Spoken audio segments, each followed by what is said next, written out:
Assim foi nesta última semana. A profissão cartunista, se assim pudermos dizer, ganhou a atenção do mundo inteiro pelos piores motivos. Ainda assim, a morte de 12 pessoas no jornal satírico Charlie Hebdo não calou a liberdade de expressão e motivou uma onda de solidariedade de jornalistas e cartunistas de todo o mundo. Um deles foi o artista plástico Eduardo Filipe Sama, que hoje nos faz companhia neste Bom Dia Portugal. Aproveito. Bom dia, bem-vindo. Para ler um pouco do texto que ilustra um dos cartoons que publicou este propósito. Um cartoon é tão perigoso quanto o reflexo da imagem de um homem em frente ao espelho. Se ele se ofende com o que vê, destruir todos os espelhos do mundo não será nunca a solução para o problema. Aquilo que um cartunista, um artista plástico retrata da sociedade é de facto um retrato fiel de nós próprios. Devemos aproveitar isso para nos retratarmos. Sim. Eu acho que ele é fiel, levando em consideração o filtro de entendimento, às vezes, distorcido. Mas é importante lembrar que o humor, no caso, sempre é do contra. Não existe humor a favor. E eu acho que, tirando uma análise mais infantil, quando nos tornamos adultos, lógico que a gente tem que levar em consideração todos esses filtros, assim, não existe possibilidade, né, de entender a vida como um desenho animado, por exemplo, onde um personagem explode a cabeça não vai nascer de novo, né?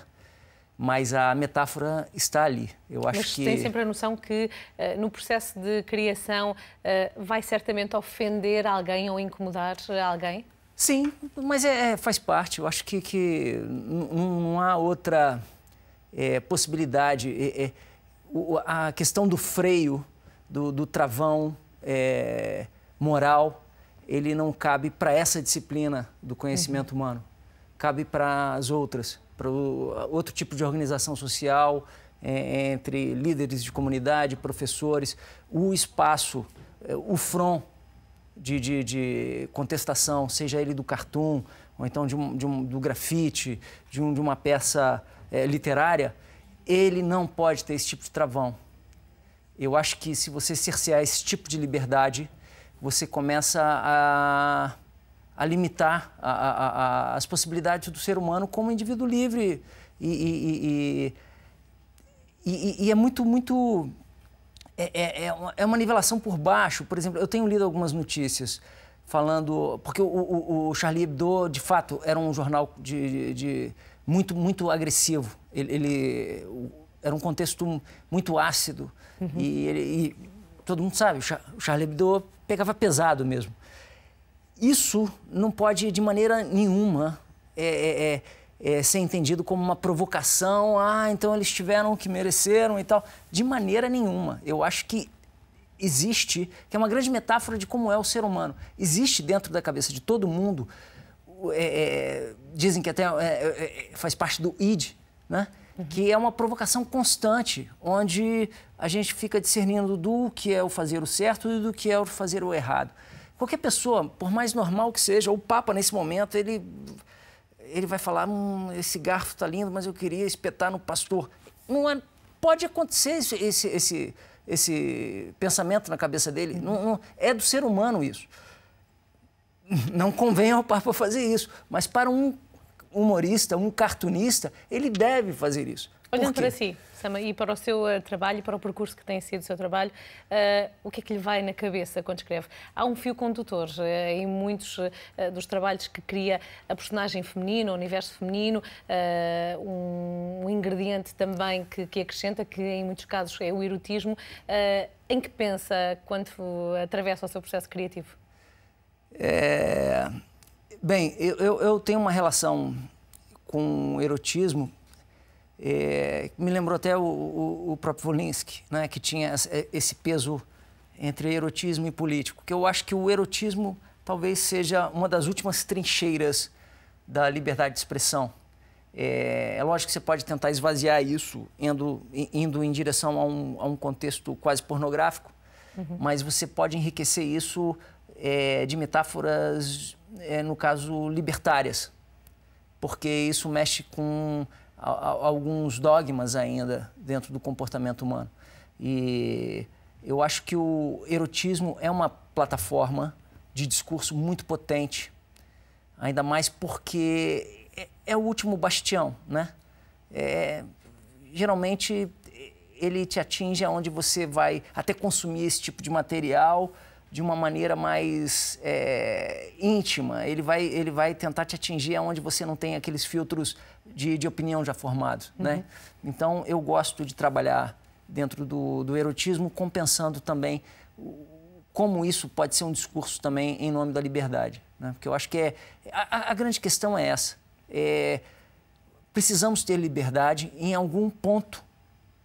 E o lugar onde deve se ter liberdade é exatamente na expressão artística, seja ela num cartoon ou até num campo autoral de outra área, na literatura ou no cinema. Como é que tem sido a resposta dos portugueses aos cadernos do Sama?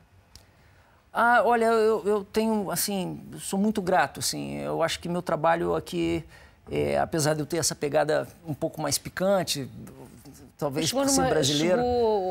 Está mais por Portugal, numa boa época para o que é também o processo de criação artística para os artistas plásticos. Há uma linguagem diferente nos últimos anos por cá, ao nível do que é a arte. Sim, mas ainda é muito caminho para um fazer. setor, porque em volume o espaço para esse tipo de arte tem diminuído cada vez mais, né?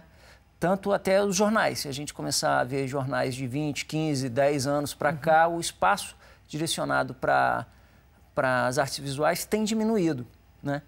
E é um contrassenso, porque o editor ele quer ter espaço para fazer anúncio porque precisa oxigenar o jornal, porque precisa vender, fazer dinheiro. Mas, ao mesmo tempo, o jornal que mais vende é aquele que tem mais cartoon. Então, tem que se repensar isso também. E no campo das artes em geral, eu diria que, por uma questão até de asfixia, novos caminhos foram buscados pelos artistas. Né? A arte de rua nunca esteve tão forte, né? Você tem a internet. Basicamente, eu não sou colaborador regular de nenhum jornal. Eu sou do meu próprio blog, do meu próprio Flickr ou Facebook, que seja. Que você acaba tendo uma eficiência e uma difusão do seu trabalho que acaba atingindo mais pessoas. E ele vai sem um crivo, às vezes, corporativista em cima do seu trabalho. Você consegue se livrar disso. Agora, é óbvio, né? O cartunista precisa comer, ele precisa, né, ter vida, é como uma pessoa comum. Rapidamente, o nosso tempo está a esgotar-se. Queria também perceber como é que nasceu a aventura de pôr muitas das suas imagens em movimento no projeto Motel Sama. O Motel Sama é um projeto que é uma das vertentes que eu realizo junto com a Luísa Siqueira, que é um universo que tem derivados em seriados, curta-metragem e até BD, que é mais ou menos uma brincadeira com um imaginário erótico popular brasileiro, assim, até meio retrô, tem uma cara meio cinquentista, sessentista. A minha maior influência nesse trabalho é um autor brasileiro chamado Nelson Rodrigues e um outro que fazia BD proibida até na época da nossa ditadura no Brasil, que era um cartunista erótico chamado Carlos Zéfiro. Então, eu lancei mão mais uma vez do recurso de usar o erotismo, mas para contar histórias, assim. Tem muito, como a gente fala no Brasil, tem muita sacanagem, mas tem história. O Motel Sama, a gente tem agora um curta-metragem. Eu acho que já tá, só precisava de finalizar essa parte de som, já está pronto o filme. E em breve eu acho que a gente vai podendo estar exibindo o Motel Sama aí nos melhores festivais, acredito, sim. Sama, obrigada e um bom dia. Obrigado.